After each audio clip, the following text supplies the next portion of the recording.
Good morning. We're learning Maseches Eruvin, chapter 6. The name of the chapter is Hadar, and we'll start from the top.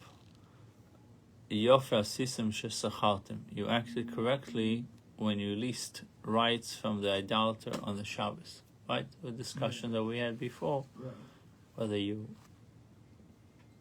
should do it, you shouldn't do it.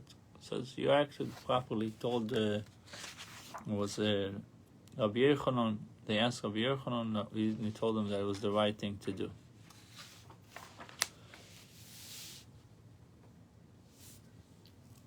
So Tohu bo Nardoi. The Nardons examined this ruling of Rabbi Yochanan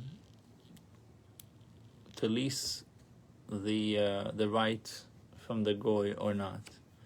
They said this is really what Rabbi Yochanan said. The rules of leasing are similar to the rules of joining in an Eruv. My love, this is not the following similarity between being referred to just as one must join in an Eruv while it is still day on Shabbos Eve. While it's still day, you need to join an Eruv. You can't join an Eruv after. So too, one must lease an idolater's rights while it is still day on Shabbos Eve. Rabbi Yochanan does permit leasing on Shabbos, that which he compared the rules of leasing to the rules of joining in an Eruv, was to teach the following three leniencies. So he compared it for something else, not to learn the stringencies, to rather learn the leniencies. Just as one may join in an Eruv with a contribution of even less than the value of a puta, which is a very small amount, so too one may lease with a payment or even less than the value of a puta. And just as in the rules of Eruv, if an idolater lives in a chotzer, his Jewish employee or farm hand may join in the Eruv. So too the rules of leasing, even his employee or farm hand may rent out his rights. I guess farm hand means his helper. Same idea as and just as in the rules of Eruv, when 5 people reside in one chotzer, one of them may join in an Eruv as an agent for all of them. In the rules of leasing also, when 5 people reside in the chotzer, one of them may lease the rights of an idolater for all of them. So that's the 3 leniencies that he compared the laws of Eruv to the laws of leasing from a goy.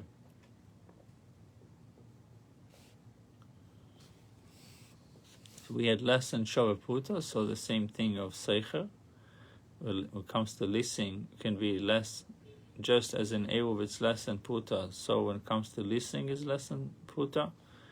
Comes to Eruv, you can have even if idolater lives in the chotzer, his Jewish employee or farmhand may join in the Eruv. So too, when it comes to leasing, even his employee may rent out his rights. And then another leniency, the last one, is just as in the rules of Eruv, when 5 people reside in one chotzer, one of them may join in the Eruv as the agent of all of them. Comes to leasing, also with 5 living in one chotzer, 5 people reside in one chotzer, one of them may lease the rights of an idolater for all of them. So Rabbi Yochanan taught did compare listening to Eruv, but only to learn the leniencies from Eruv, not the stringencies. And one cites an objection to the second part of Yochan's ruling in the case of an innkeeper who arrived on Shabbos, allowing the Jews to relinquish their rights to the Chotzer on the Shabbos. Rabbi Elazar examined this ruling of Rabbi Yochanan, but the point of his examination was not recorded. Amar Rabbi Menashe Amitay, what was the cause of Rabbi Elazar's examination? Amar Rabbi Sheshes Gavro Rabo Rabbi Zera lo yada ma itayed Rabbi Elazar. Can it be that a great person like Rabbi Zera does not know what caused Rabbi Elazar's examination? It was difficult for Rabbi Elazar to reconcile Rabbi Yochanan's ruling with the ruling of Shmuel, Rabbi Elazar's teacher. Rav Sheshes first quotes a statement of Shmuel, which presents principle for relinquishment or for relinquishing rights in a chotzer. Tells us the principle of how to relinquish rights in a chotzer. He will then offer the application of each of them in order to point out the inconsistency of Rabbi Yochanan's ruling with Shmuel's third principle. The Amar Shmuel. Shmuel stated three principles for relinquishing rights. Number one, Kol Mokim She'osu Ma'arvin, any place where residents restrict a chotzer, if they do not join in an Eruv, so therefore they make it bad for everyone, they restrict it for everyone if they don't join in the Eruv, because that's against the idea of shituf, of having it together. And they could, so any place where resident restricts a chotzer if they do not join in the Eruv, and they could join but they don't, mevatlin, they may relinquish their rights. So they can decide they're relinquishing their rights, and by doing so, they are enabling the Eruv to be kosher. Number two, if they could join in an Eruv, but they would not restrict if they fail to do so, in that case, they can also relinquish their rights. Or, the third one is if they restrict, but they could not join in an Eruv, Ein mevatlin, in these last two situations, they may not relinquish their rights. Look at number 12. It says, the sages only granted the dispensation of bittul, relinquishing rights, in cases of necessity. The chotzer would otherwise be restricted, and where the institution of Eruv has jurisdiction, the chotzer could be rendered permissible with an Eruv.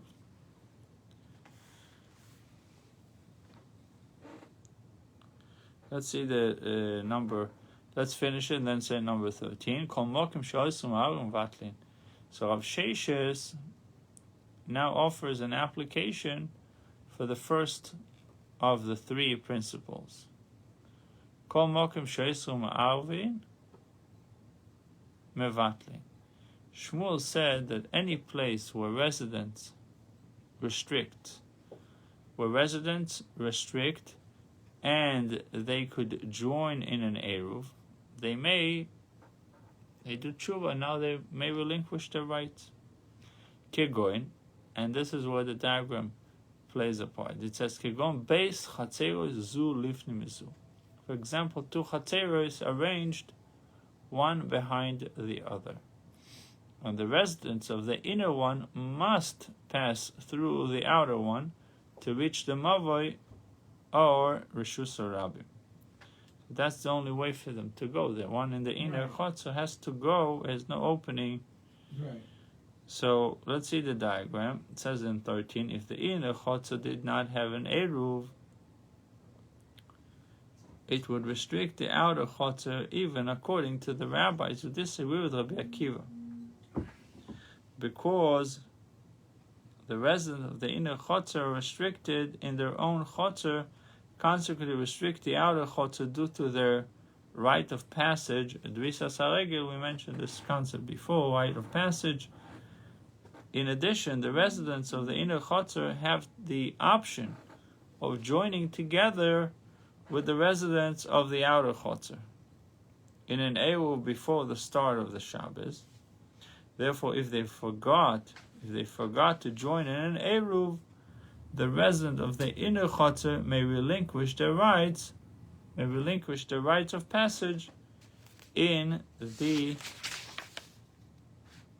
outer chotzer to its residents to permit carrying there. Again, therefore, if they forgot to join in an eruv, the residents of the inner chotzer may relinquish their rights. Meaning, if the residents of the inner chotzer are not participating in the eruv, they're restricting the residents of the outer chotzer not to carry to the mavoi or to carry to shus rabim. Why would that be? Because that's what I said. It's called rite of passage. Drisas So, haregel. The moment that you have rite of passage, they have to be participating in the eruv. Okay, they're in the back. The inner chotzer is the ones that are all the way in the back. So since they cannot go, they're now restricting the outer ones. The outer ones, they can't go to the moiv. They can carry to the moiv because the inner ones. Or to carry to the inner. Or to carry the inner. So what do they do if they forgot? Not doing it intentionally. Okay. So what's the solution? It's already Shabbos. You can't make an eruv on Shabbos. Right. So the solution is the inner chotzer relinquish their rights to the outer chotzer. Remember, they have a rite of passage. Right. The inner chotzer have a rite of passage through the outer chotzer. Right. So if they relinquish their rights, so the outer chotzer now can carry to the mavoi. But the inner ones can't carry. I know, but we're dealing with the outer ones. Okay. It says, if they forgot to join in an eruv, the resident of the inner chotzer may relinquish their rights of passage in the outer chotzer to its resident to permit carrying there. However, the outer chotzer may not relinquish its right to the inner chotzer since it does not cause any restrictions there. So only when you're causing restrictions, then you can do it. Tosfos point out that this first principle is not absolute.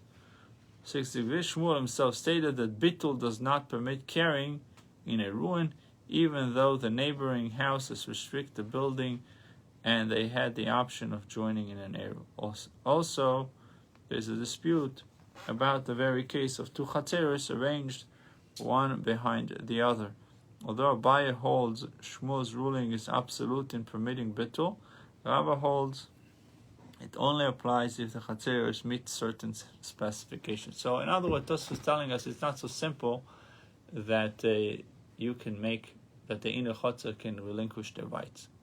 In one word, bitul, they can nullify their rights in the outer chotzer. And I'm just saying with the goy. I mean, we all live around goyim. I mean, so we have this big. Remember, we said only in the case of eruv. When you don't have an eruv, then there's a concept of shituf mevoyos. Shituf mevoyos is that you're sharing common areas together, and if the goy says the goy cannot be part of it, he has to either give up his right. It's only a case with no eruv. Thank God we have an eruv. No, we have an eruv, and inside the eruv there's Jews and not Jews. I mean, you have an eruv that goes from the Everglades to the Turnpike. I mean, everybody lives here. Yeah.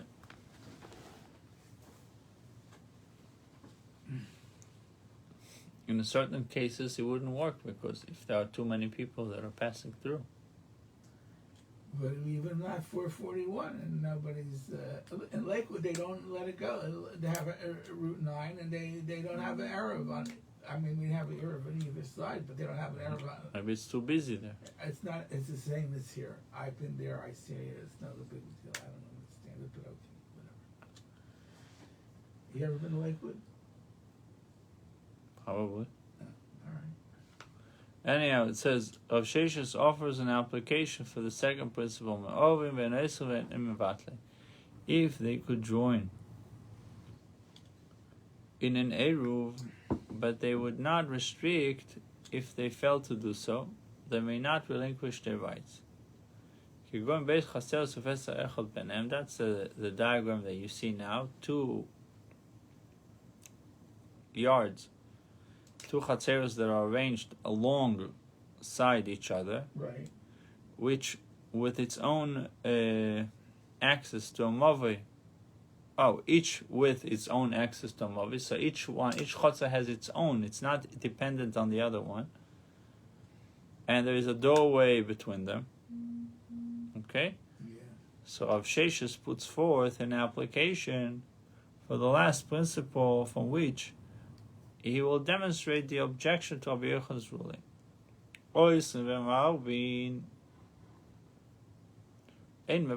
If they restrict, but they could not join in an Eruv, they may relinquish their rights. Shmuel's intention was to include what case as an application for this principle? Was it not to include the case of an idolater who lives in a chotzer with 2 Jewish neighbors? Bid also Metmil of Sheshes elaborates in order to clarify the objection. And if the idolater arrived yesterday before the start of the Shabbos, Lugar Metmol, he could have leased his rights yesterday, and it would then have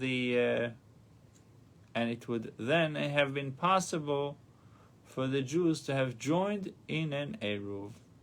This case would not meet the conditions of Shmuel's third principle. If the idolater arrived yesterday before the start of Shabbos Lugar, he could have leased his rights yesterday. It would then have been possible for the Jews to have joined in an Eruv. This case would not meet the conditions of Shmuel's third principle. Ela lav doso b'Shabbos v'ktani oiser me'arvin ein mevatlin. So rather, it is not that the idolater arrived on Shabbos, as Rabbi Yochanan's incident, v'ketani oiser me'arvin ein mevatlin. And Shmuel's taught that if they restrict, but they could not join in an Eruv, they may not relinquish their rights. Shmamina learned from this that Rabbi Yochanan should not have allowed the Jews to relinquish their rights when the innkeeper arrived on Shabbos.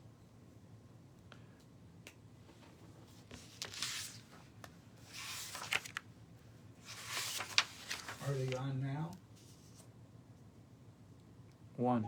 I don't know who.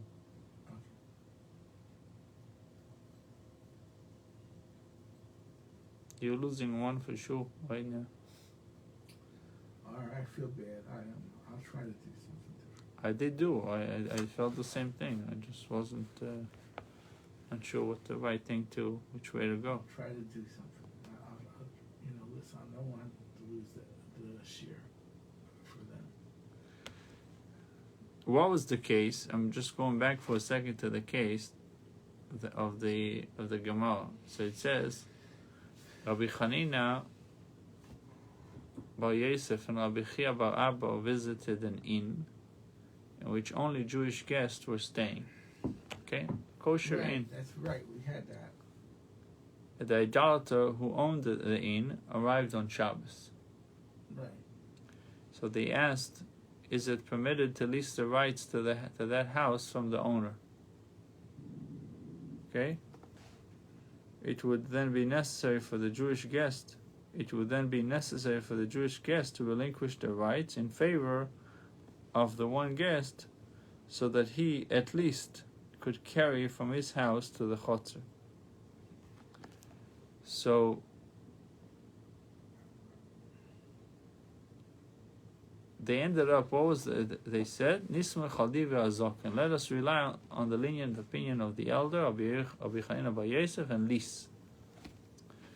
So then they asked Rabbi Yochanan, and he said it was a good idea. And that's how all this discussion came about.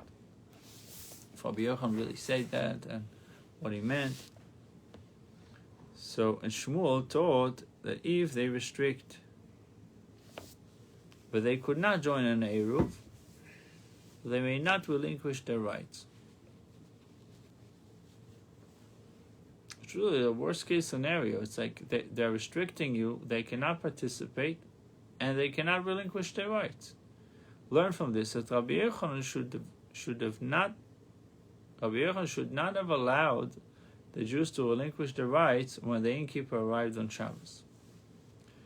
The next section of the Gemara's questions the authenticity of the first principle of relinquishing rights that was attributed to Shmuel in the previous section. I don't understand. Okay, we got let's say we're having a Shabbaton. The hotel is owned by the Goy. We're having a Shabbaton. We're all paid for the rooms. Okay, the Goy wasn't there, so we made an Eruv, and then the Goy shows up, and that blows up the Eruv. But we already paid we already leased the rooms from the Goy. I mean, mamish. Your rooms remains your room. The question if you can carry from your room to someone else's room. Okay. Your room remains your room, but the question is, can you carry from your room to my room? So he says. So the common area is still. So we had an Eruv, but suddenly there's now another person that is not part of the Eruv. And remember, the rule of the Eruv that everyone has to participate. Yeah. Okay. Right. And So the shituf, making a shituf is making. Now he cannot join. So what can we do? We can only relinquish. So the solution they came up with, it says if all Jews relinquish their rights, then if there's only one Jew that actually lives there, by the book, there's only one Jew that actually lives there, and one Jew is allowed to. Now, for that Jew, he would be allowed to carry from one place to another. Right, but everybody else. So it seems like Rabbi Yochanan agreed with it, but now they're saying that the Gemara shows that it wasn't so simple that he was okay with it. And now the Gemara wants to figure out if this whole thing of relinquishing rights is authentic. Okay. So it says, Rav Yosef says, I have not heard the statement of Shmuel that residents of an inner chotzer may relinquish their rights of passage to the outer chotzer. Going back to the case of 2 yards, inner and outer. Right. He says, I never heard about it. Abaye said, you told it to us. And it was in connection with the following. There is no relinquishment of rights from one chotzer to another. And there is no relinquishment of rights in a ruin. And you, Rav Yosef, told us about this first ruling. Shmuel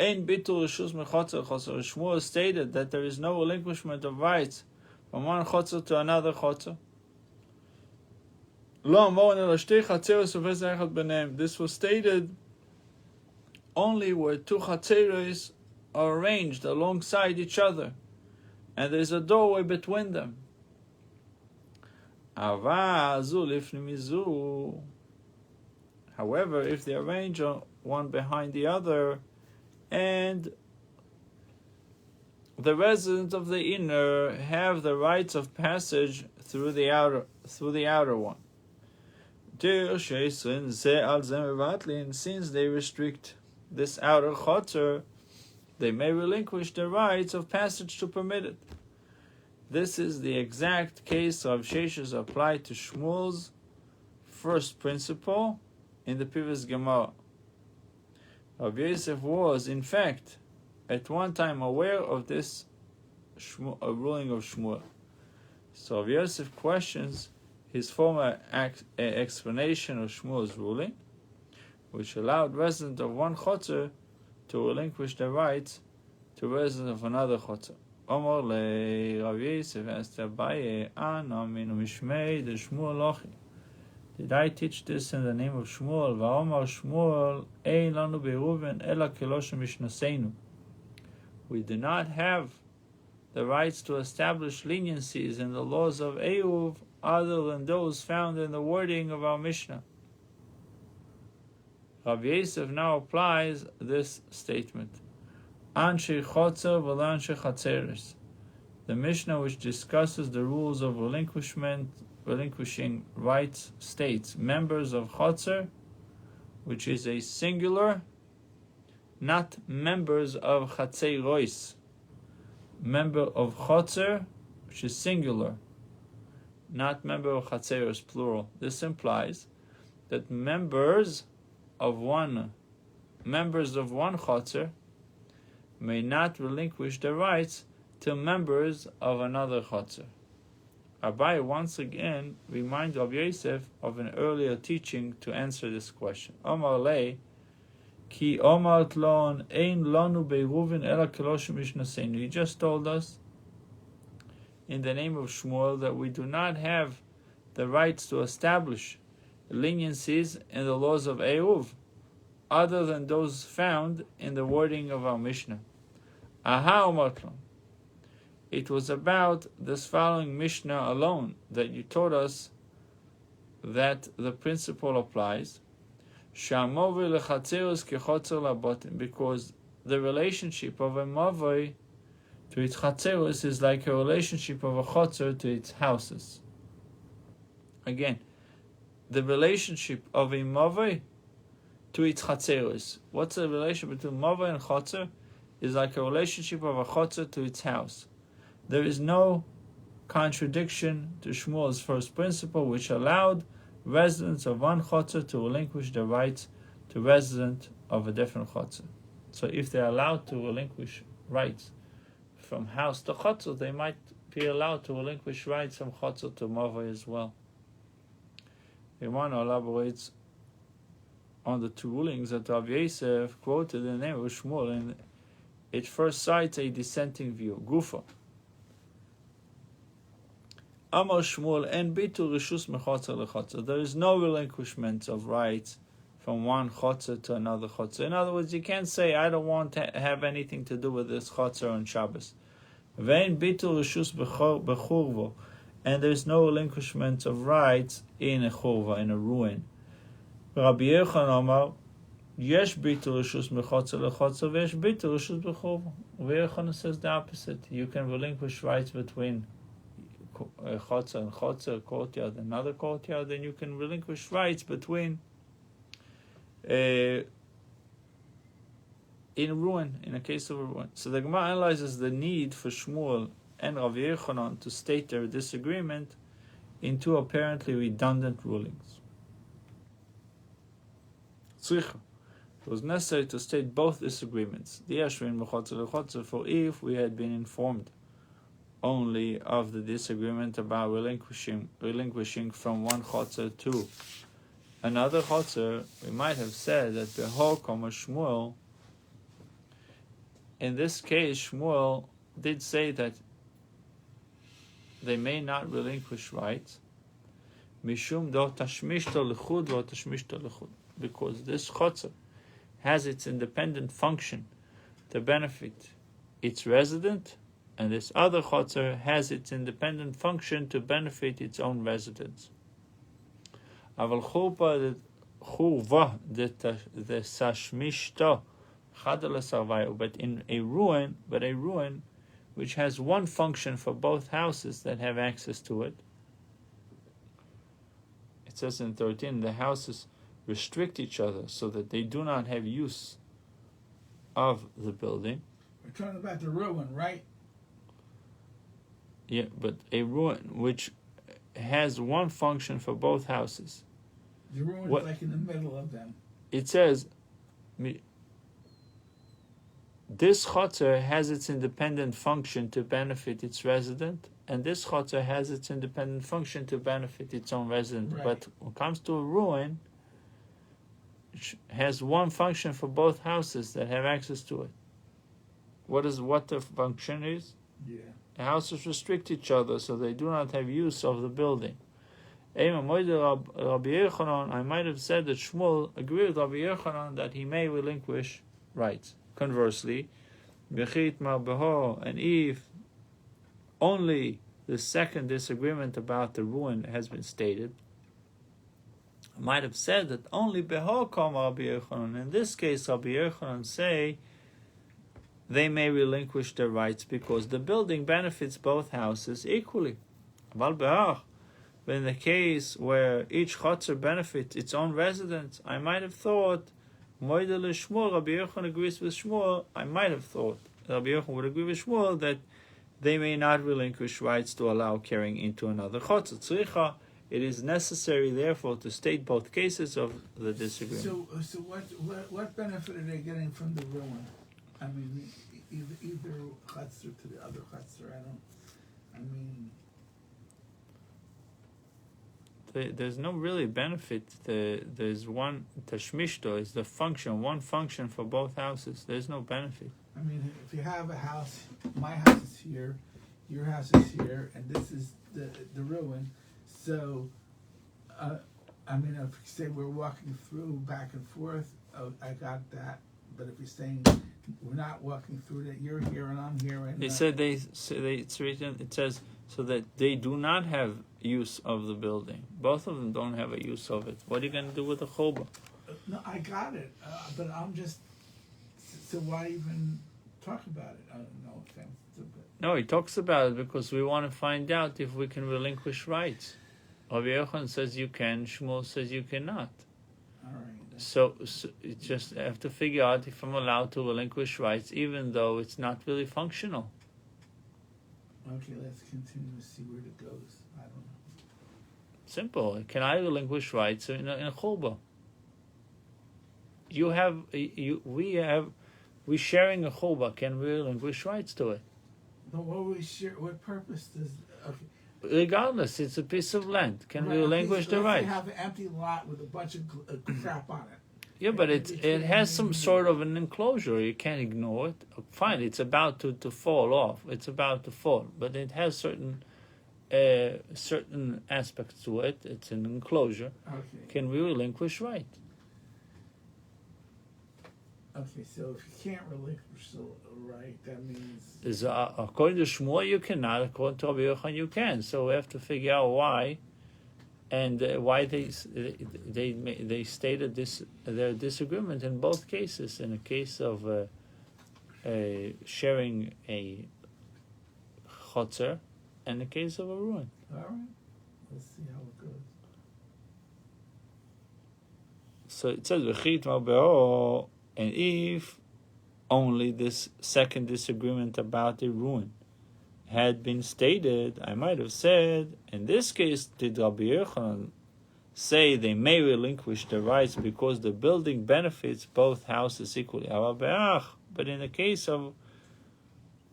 the first case, where each chotzer benefits its own resident, I might have thought, so therefore, it is necessary, to state both cases of disagreement. So you're asking what benefit does ruin has to both yards? Benefit them equally because they both have opening to it. So they may use it. Maybe they use it for storage. Maybe they put things there. Okay. I might have said that Rabbi Yochanan would agree with Shmuel that you cannot relinquish the rights because it belongs to both. He says no. Rabbi Yochanan still disagree, and he says that they can relinquish their rights. Earlier, Rabbi had reminded Rabbi Yosef of his understanding of Shmuel's statement in validating the relinquishment of rights from one chotzer to another. The Gemara cites another opinion of Shmuel's position on this matter. Amar Rabbi, that which Shmuel stated that there is no relinquishment of rights from one chotzer to another chotzer,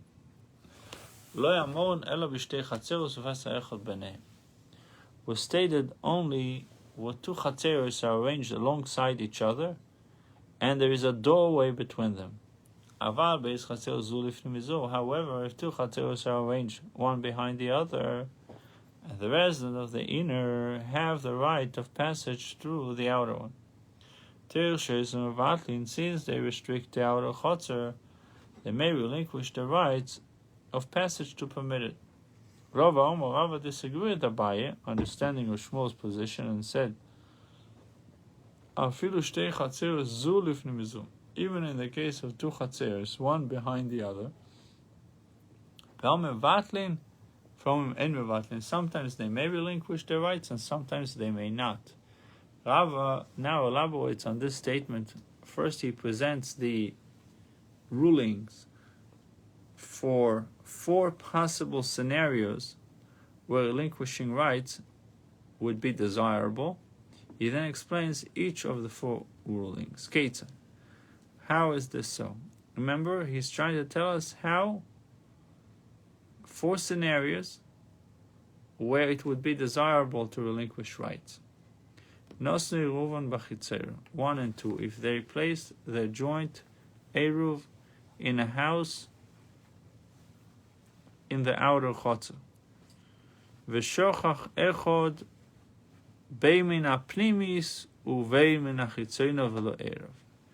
And someone, whether from the inner chotzer or from the outer chotzer, forgot and did not join in the Eruv. Someone from the inner or outer forgot and did not join the Eruv. Shtein asuros, both of them are restricted, even if the one who forgot to join the Eruv relinquishing his rights. Nosnu Eruvin b'pnimis, if they placed their joint Eruv in a house in the inner chotzer, v'shochach echod min ha'pnimis v'lo erev, and someone from the inner chotzer forgot and did not join in the Eruv. Shtein asuros, both of them are restricted, even if the one who forgot to join in the Eruv relinquishes his rights.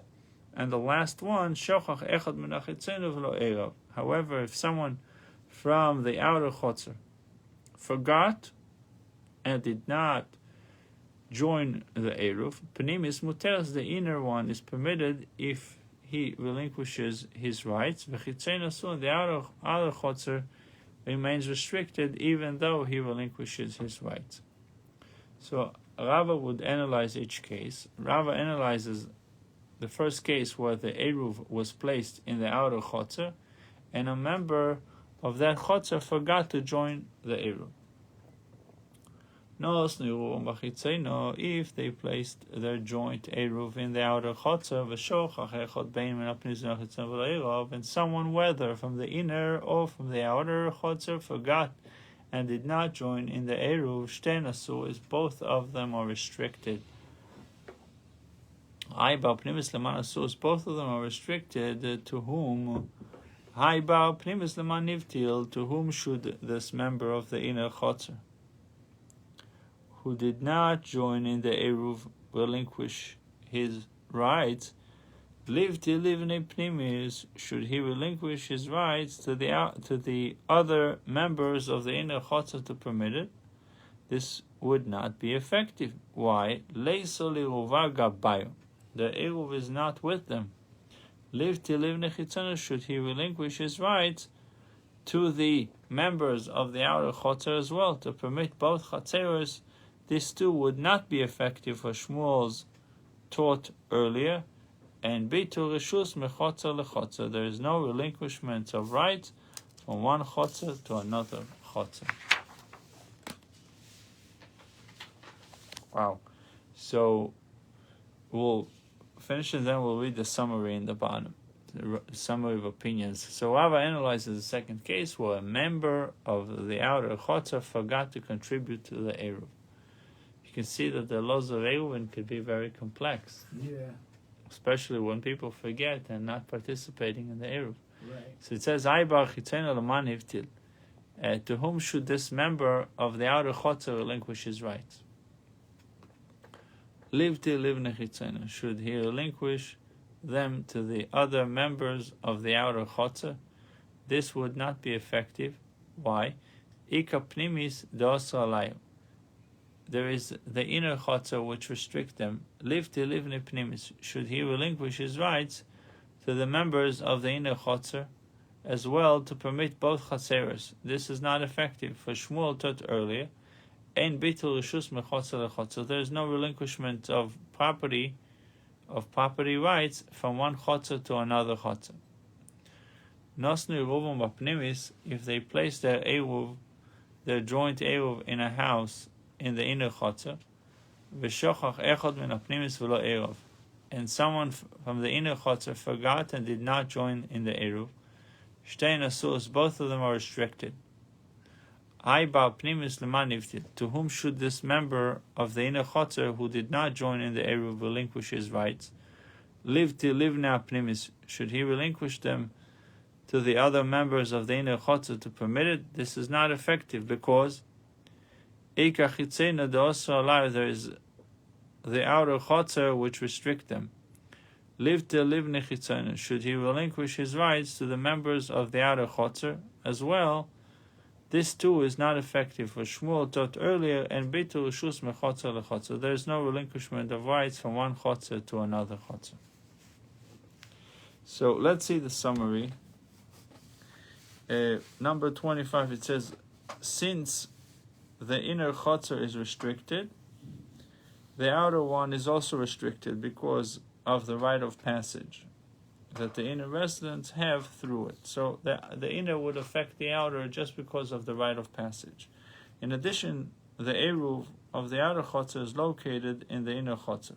Okay, so a summary of Shmuel's statement. Number 1, 3 principles about bittul, about relinquishing rights. Going to Avshesh's commentary 66a. So he says, Oisrin u'me'arvin mevatlin. Bittul is effective when the two chatzeros are arranged one behind the other. Me'arvin ve'ein oisrin ein mevatlin. Bittul is not effective when two chatzeros are arranged side by side with a doorway between them. Another one, oisrin ve'ein me'arvin ein mevatlin. Bittul is also not effective when a resident who is an idolater returns to the chotzer on the Shabbos. This is contrary to what Rabbi Yochanan said. Similarly. And number 2, 2 rulings about bittul. We learned 3 principles about bittul, now 2 rulings about bittul. Ein bittul reshus mechotzer lechotzer. Bittul is not effective from one chotzer to another. Ein bitul reshus b'churba. Bittul is not effective for a ruin. A statement about the laws of Eruv. Ein lanu be'eruvin ela karosh mishnaseinu. We do not have the right to establish leniencies in the laws of Eruv except as they are found in the wording of our Mishnah. Bruchim Tiyu. We'll continue, God willing, tomorrow. When I do the halakha, get back to the Shabbos halakhas.